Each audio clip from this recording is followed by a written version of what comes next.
세월이 참 빨리 지난 것 같습니다. 지난 봄에 올해 초가 되면서 우리 에시본 한인교회를 개척하는 그런 문제로 기도하고 여러 가지로 분주하면서 어떻게 교회가 세워져 갈까, 그런 마음으로 시작됐던 한 해였는데 언제 정말 여기까지 왔는지 모르겠습니다. 돌아보면 정말 감사하고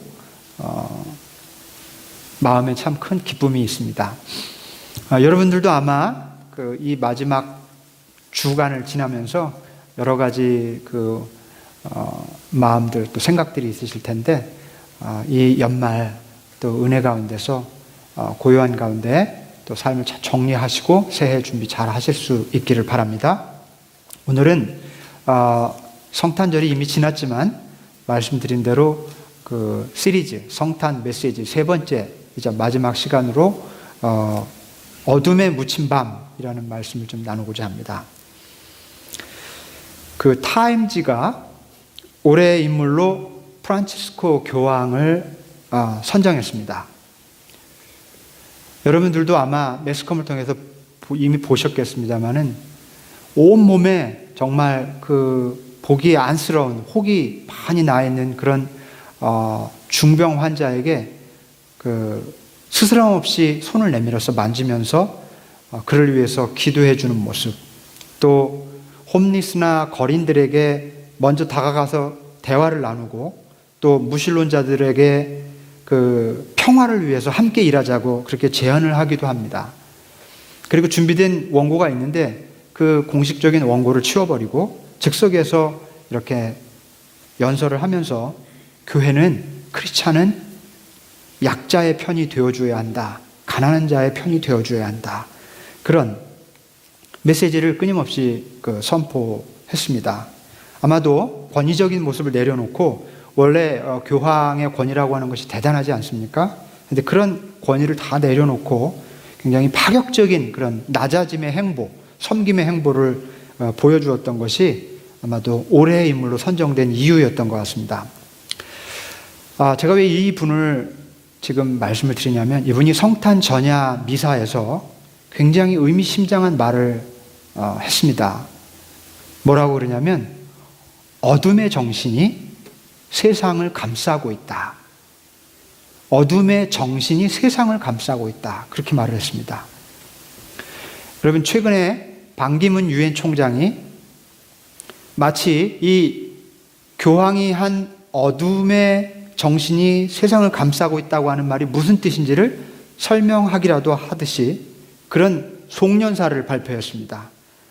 이 반기문 유엔 총장, 우리 한국 사람이기도 해서 우리가 비상한 관심을 가지고 보는데 참 멋있는 송년사를 발표했거든요. 이 원고의 일부를 제가 잠깐 여러분들에게 소개해 드리겠습니다.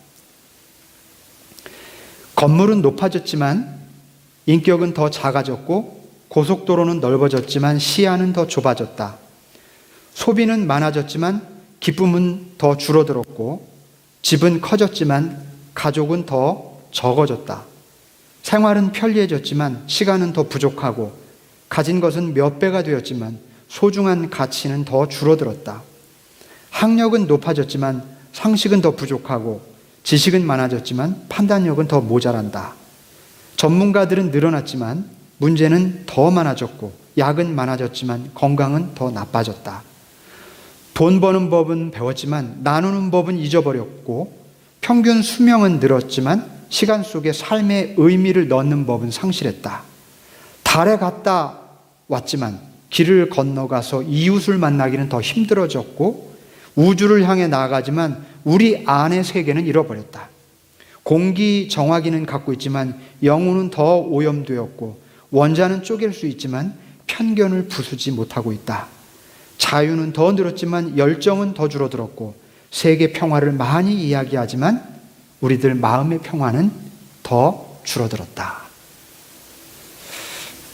무슨 성직자의 설교처럼 그렇게 송년사를 발표했습니다. 참 멋진 그런 송년사가 아닐 수가 없죠. 거대한 교회의 네트워크를 통해서 전 세계를 바라볼 수 있는 사람이 교황입니다. 이 교황이 바라보는 세상, 그의 통찰, 그리고 지구촌 곳곳에서 일어나는 수많은 국제 분쟁, 지구촌의 이슈들을 다루는 유엔 사무총장의 시선, 이 통찰과 시선은 우리가 가볍게 넘길 수 없는 어떤 중요한 진단 그리고 통찰이 담겨 있습니다. 여러분, 팔레스타인, 이집트, 시리아 이런 세계 곳곳에서는 지금도 아이와 여성을 포함한 민간인들이 매일 전쟁과 테러로 죽어가고 있지요. 그 사실을 알고 있지 않습니까? 우리 바로 눈앞에서 교통사고로 누가 크게 다치거나 죽으면 얼마나 놀라나요? 근데 눈에 보이지 않는다고 해서 저 먼 어떤 곳에서 날마다 아무 죄도 없는 아이와 여인과 가족들이, 민간인들이 폭탄 테러로, 전쟁 살상으로 서로 죽고 죽이는 일이 벌어지고 있다는 거, 보통 문제가 아니지 않습니까? 선진국에서는요, 과소비로 인해서 넘쳐나는 쓰레기를 버릴 곳이 없어서 정말 심각한 고민에 빠져 있다고 합니다. 쓰레기 문제가 정말 크대요. 그런데 후진국에서는 굶주림으로 매일 사람들이 죽어갑니다. 즐겁게 노는 그런 문화, 쾌락의 문화는 사실 오늘날처럼 발달한 시대가 없었어요. 얼마나 차고 넘칩니까? 하지만 사람들은 다른 어느 때보다도 외로움을 느끼고 있어요.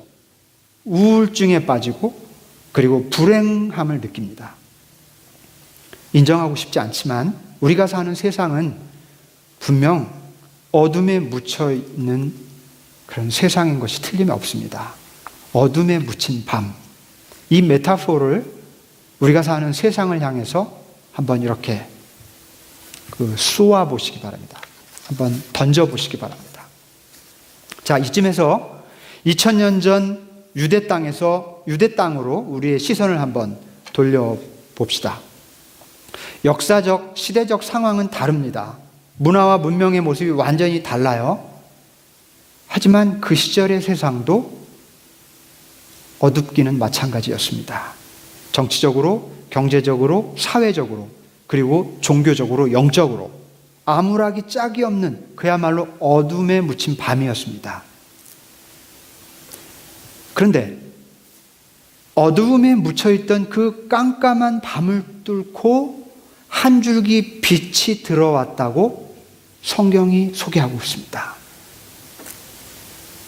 우리가 전문적인 지식이 없어도 2000년 전 나라를 잃고 민족을 잃고 거의 모든 문화를 깡그리 로마에게 빼앗겨버린 유대 땅에, 유대인의 입장에서 더 이상 어두울 수 없는 세상에 한 줄기 빛이 왔다고 소개하고 있어요. 그게 복음서의 맨 앞부분의 보고입니다. 우리가 아는 대로 그 빛은 예수님입니다.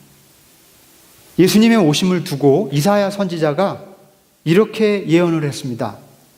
어둠에 빠진 백성들에게 큰 빛이 비추었다. 그야말로 어둠을 뚫고 들어온 한 줄기 빛에 비유되었습니다. 예수님은 깜깜한 어두운 세상에 빛이 왔는데 그 빛은 예수님이었다. 그리고 이사야 선지자가 그것을 수천 년 전에 예언을 하고 있어요. 예수님의 오심을 빛의 오심으로 그렇게 소개하고 있는 것입니다. 어두운 이 세상을 살아가는 크리스찬의 자세는요, 그 빛을 보고 그 빛 아래서 살아가는 것입니다. 하지만 그보다 더 중요한 사명이 한 가지 더 있습니다. 저는 오늘 이 사명에 대해서 좀 관심을 갖고 여러분과 나누려고 합니다. 그 사명, 그것은 뭐냐면 그 빛을 잉태하고 세상에 탄생시키는 일입니다. 조금 생소하죠? 세상에 오신 빛을 보고 그 빛 아래서 살아가는 것, 그게 그냥 우리 예수 믿는 사람들의 생활인 것 같지만 여러분, 이 성탄의 계절에 우리가 묵상해야 될 메시지는 사실은 나도 그 빛을 잉태하고 그 빛을 세상에 탄생시켜야 된다는 겁니다. 이게 우리 크리스찬의 사명이라는 것입니다. 여기에 오늘 말씀에 그 포커스가 있습니다. 일찍이 빛을 잉태하고 세상에 탄생시켰던 이가 있었죠. 누굽니까? 어둠 속에 있던 세상에 빛을 가져오는 거룩한 사명을 감당했던 여인이 있었죠. 누굽니까? 그렇죠. 마리아였습니다. 예수님의 어머니 마리아. 너무 마리아가 많아서 이렇게 붙여야 돼요. 예수님의 어머니 마리아. 막달라 마리아 아니죠? 보통 동정녀 마리아 뭐 이렇게 얘기하는데, 우리 영어로 메리라고 하죠. 메리도 참 많은 것 같은데 당시 마리아도 참 많았습니다. 유대 땅에. 자, 만일 이 시대가 어둠에 휩싸여 있고 어느 때보다 빛이 필요한 시대라면, 보십시오.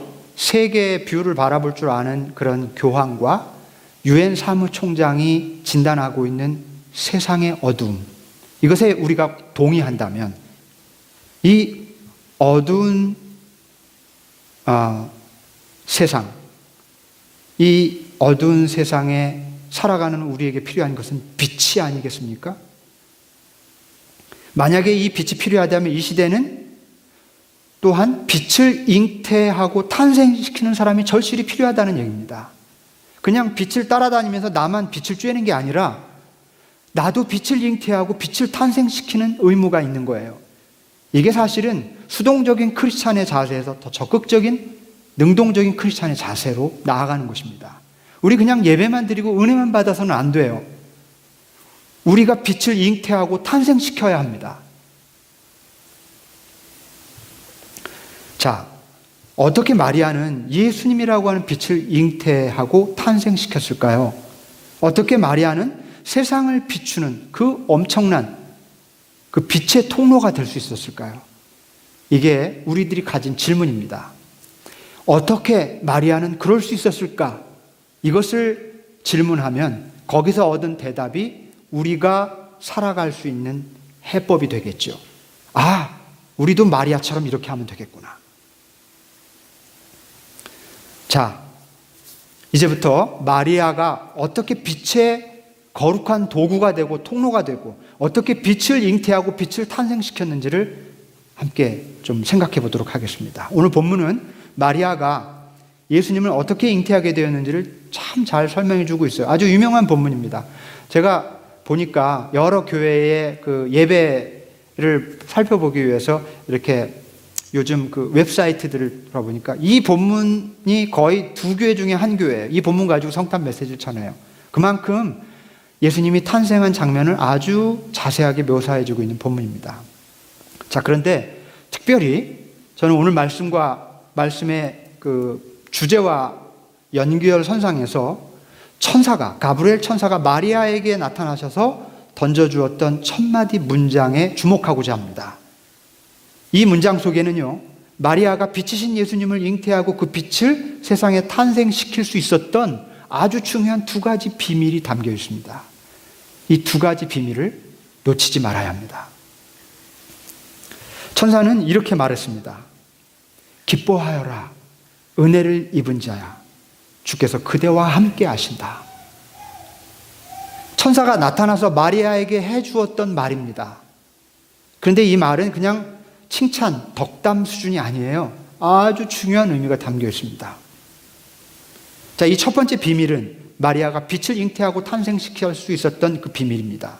첫 번째 비밀은 은혜를 입은 자라고 하는 말 속에 나타납니다. 이 말은 1차적으로는요, 주님을 잉태하는 은혜를 입었다는 뜻이지만 더 깊게는 이런 뜻입니다. 마리아가 그동안 자신의 삶을 은혜 안에서 살아왔다는 뜻입니다. 은혜 안에서 살아온 여인임을 천사는 알고 있었어요. 그래서 은혜 안에서 산 여인아, 이렇게 다가오자마자 첫 마디 말을 그렇게 띄운 겁니다. 마리아는 은혜 안에서 살았던 여인입니다. 자, 근데 도대체 은혜 안에서 산다는 게 뭘까요? 여러분, 은혜 안에서 사십니까? 부끄러워서 대답 안 하시는 거죠? 은혜 안에서 살고 있는가? 생각을 하면, 그래, 은혜 안에서 살고 있지. 근데 생각을 안 하면, 마치 은혜 전혀 없는 것처럼 살 때가 많아요. 은혜 안에서 산다고 말하기가 조금 자신이 없는 거예요. 그래서 은혜 안에서 산다는 것이 무엇인지를 이해하기 위해서 질문을 하나 드립니다. 은혜 안에서 사는 삶의 반대말이 뭘까요? 은혜 안에서 사는 삶의 반대말. 그냥 단순하게. 그렇죠. 우리 경혜자매님이 들리진 않았는데 입모양을 보고 알았습니다. 은혜 밖에서 사는 삶. 은혜 안에서 사는 삶의 반대말은 은혜 밖에서 사는 삶입니다. 은혜 밖에서 사는 삶이 뭔지를 알면요, 은혜 안에서 사는 삶이 뭔지를 정확히 알 수 있습니다. 은혜 밖에서 살면 어떤 일이 벌어질까요? 자, 은혜 밖에서 사는 사람입니다. 좋은 일이 생겼어요.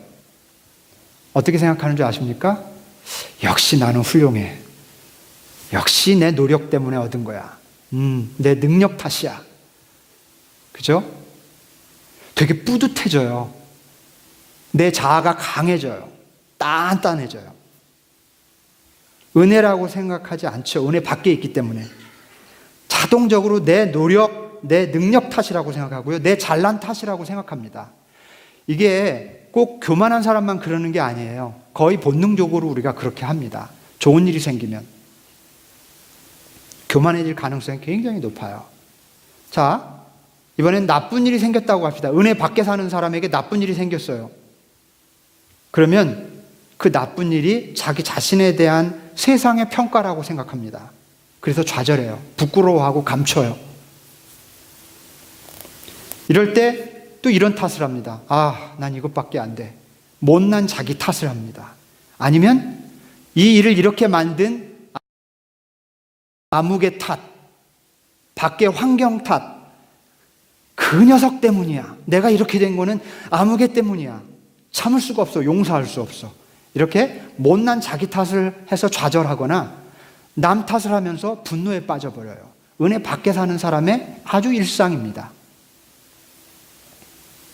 은혜 밖에서 살면 자기 인생에 하나님이 없기 때문에 모든 삶의 결과를 내 탓 아니면 남 탓으로 돌리는 아주 허무한 탓 돌리기 게임에 빠집니다. 탓 돌리기 게임 우리 얼마나 즐겨하는지 아십니까? 탓 돌리기 게임에 빠지면 삶은 행복하지 않습니다. 아무리 좋은 일이 생겨도 행복하지 않아요. 좋은 열매를 맺을 수가 없습니다.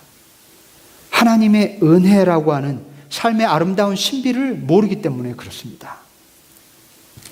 자, 여러분, 우리 솔직히 은혜 밖에서 살 때 많죠? 우리 조금씩 다 그런 부분이 있는 것 같습니다. 하지만 은혜 안에서 산다고 하는 것은 이런 뜻입니다. 내 인생에 처음과 나중이 하나님의 손에 달려있다는 것을 믿는 거예요. 제가 언젠가 그런 말씀 드렸는데, 처음과 나중을 내 마음대로 할 수 없으면 그건 내 게 아니에요. 인생의 처음과 나중은 내가 어떻게 컨트롤할 수 있는 게 아니죠? 요 가운데 시간 동안 내가 드라이브하고 할 수 있지만, 컨트롤할 수 있지만, 그럼에도 불구하고 본질적으로 내 게 아닙니다. 그것을 인정하면 은혜 안에서 살 수 있어요. 내가 누리는 것이 내 게 아니구나. 위로부터 왔구나.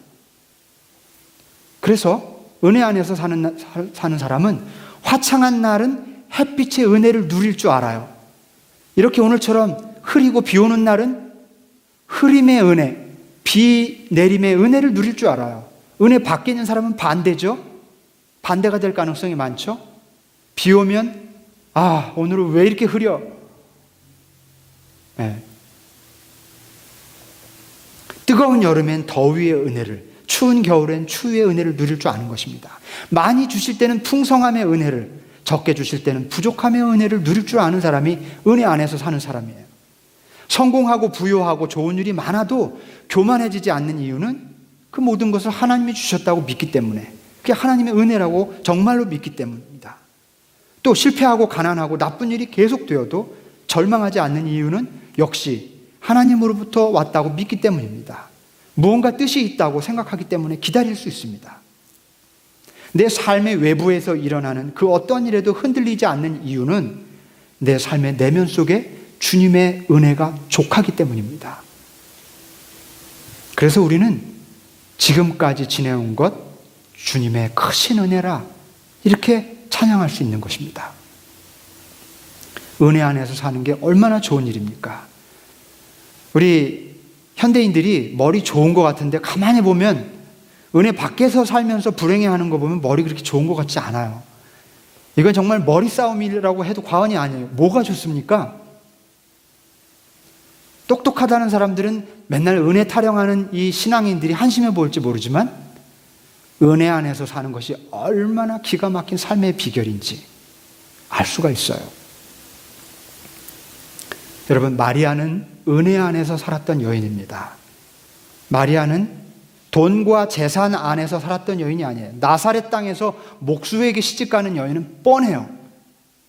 이건 고고학적인 증거예요. 가장 가난한 여인입니다.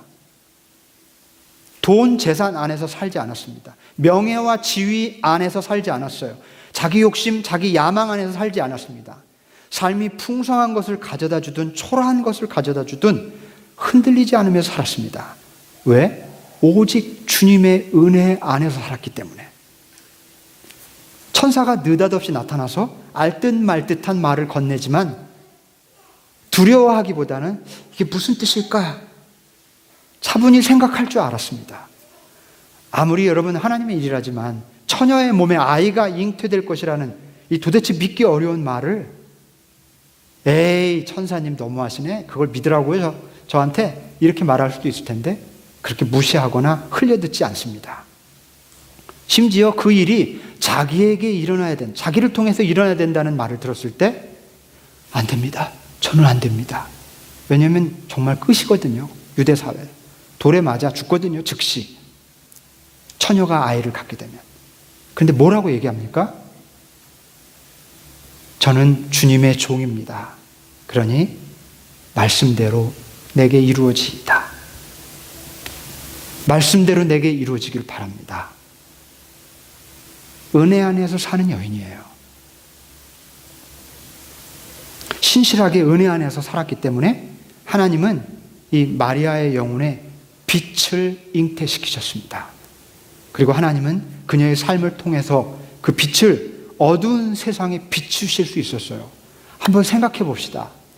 이 온 인류 가운데 하나님을 몸으로 잉태한 최초의 여인, 그리고 최후의 여인, 이보다 더 복된 사람이 있을까요? 어떻게 그녀가 그런 복을 누릴 수 있었을까?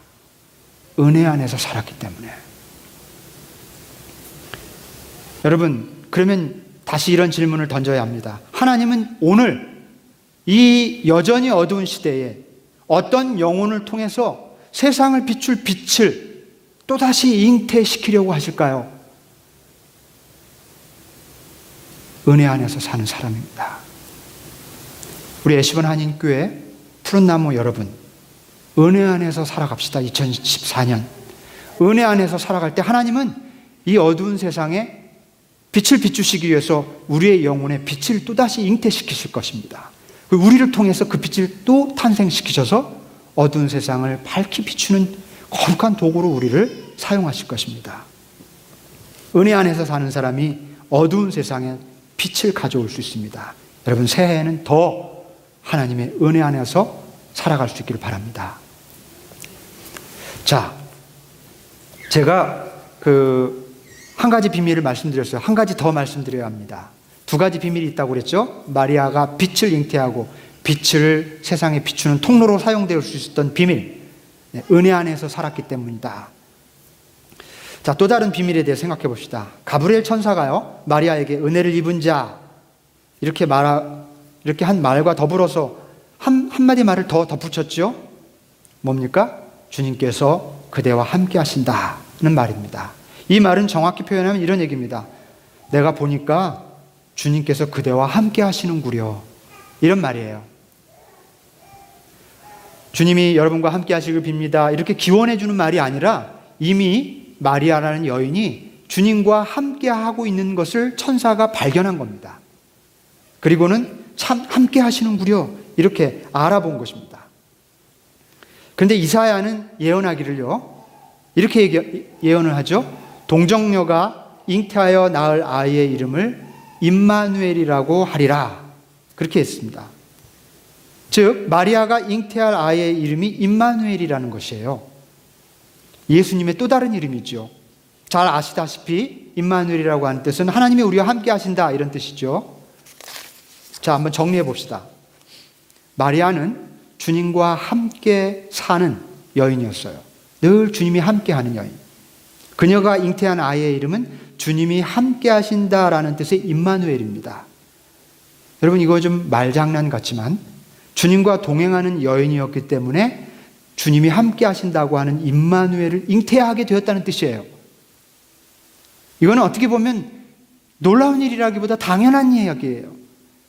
주님과 동행하는 사람이 임마누엘을 잉태합니다. 당연한 말이에요. 주님과 동행하는 사람이 주님과 동행함을 낳아요. 잉태합니다.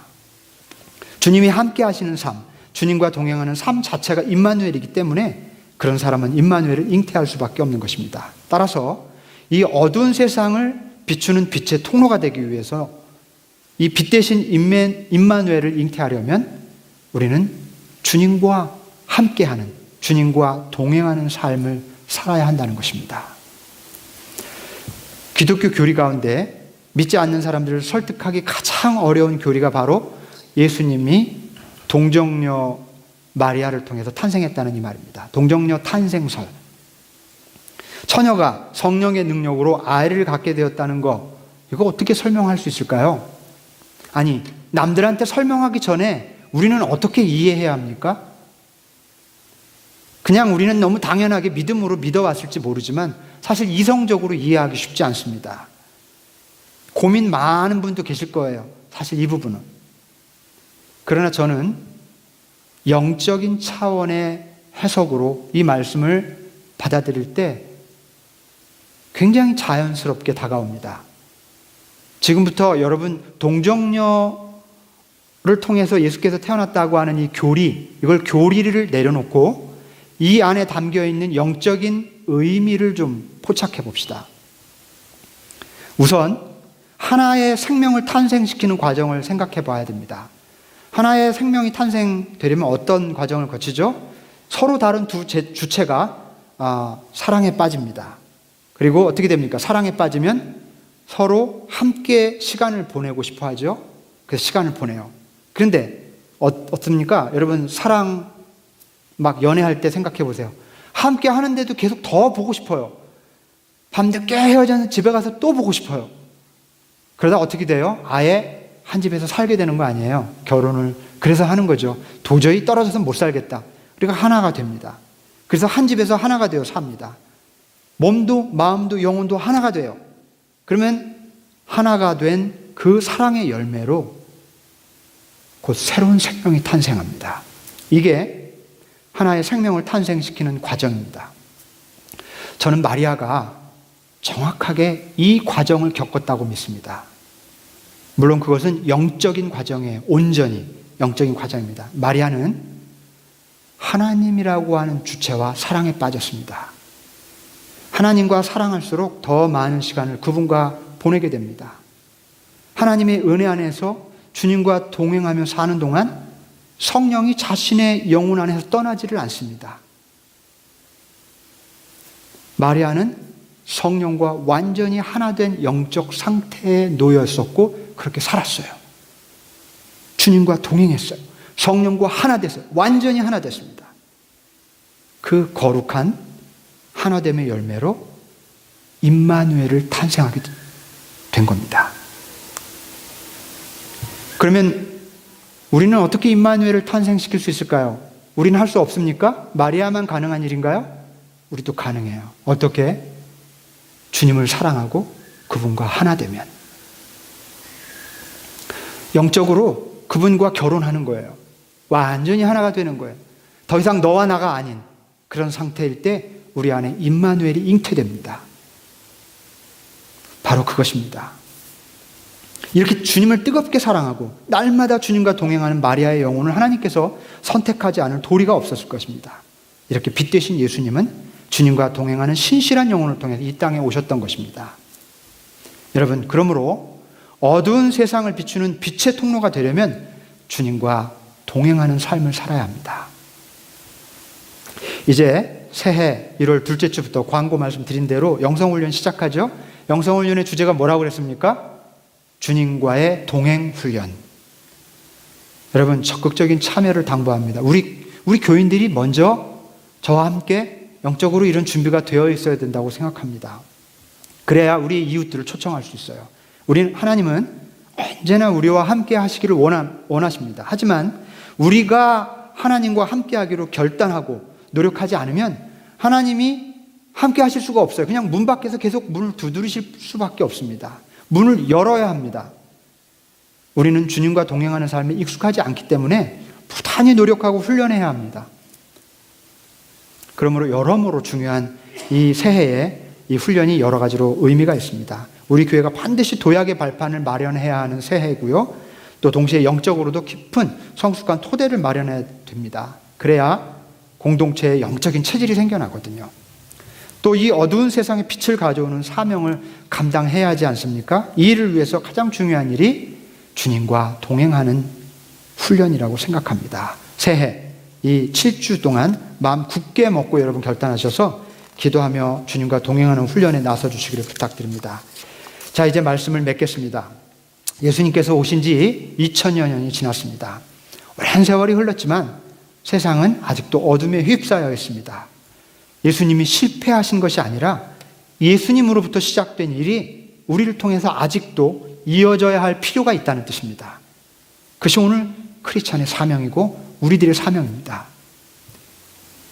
어두운 이 땅에 여전히 빛이 필요하듯이 예수님은 계속해서 이 땅에 다시금 새롭게 탄생하셔야 됩니다. 오늘 우리 삶의 자리에 다시 오실 예수님은 어떤 영혼을 통해서 임마누엘로 잉태되실까요? 주님의 은혜 안에서 살고 주님과 동행하는 사람입니다. 다시 한번, 주님의 은혜 안에서 사는 사람, 주님과 동행하는 사람.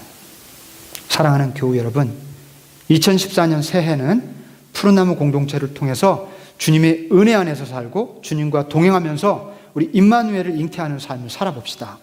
어떤 일이 일어나는지 한번 봅시다. 나, 그리고 우리 가족, 그리고 우리 교회 공동체가 어떻게 변화되어 가는지, 어떻게 세상을 환하게 밝혀가는지 한번 지켜봅시다. 새해 주님의 은혜 안에서 살고 주님과 동행하는 삶을 살기로 결심하는 우리들 모두 위에 주님의 놀라운 은총이 함께 하시기를 기원합니다. 기도하겠습니다.